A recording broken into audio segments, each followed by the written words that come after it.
tai nebuvo nei vieno žodžio. Sysas atsakė, ir mes turime tęsti konservatorių pradėtą darbą. Raimondui paklaustų, kodėl? Kodėl jūs turite tęsti konservatorių pradėtą darbą? Sysas pasakė, o todėl, kad jūsų surengtas mitingas 2023 metais išgąsdino konservatorius. Ir konservatoriai nebegalėjo tęsti to darbo.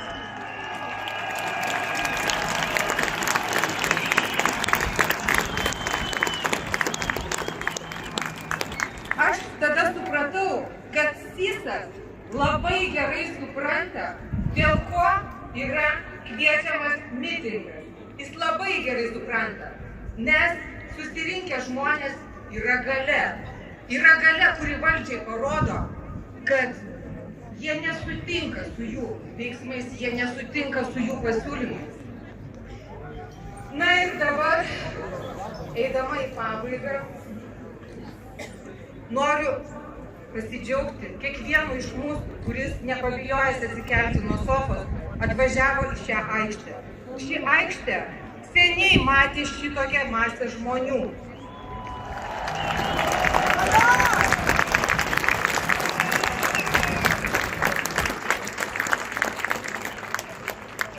Kiekvieną iš jūsų aš galėčiau prilyginti upelį, Strauniakų upelį, kuris iš kiekvieno Lietuvos kampelio, šitokiausio Lietuvos kampelio, sutekėjo į šitokią masę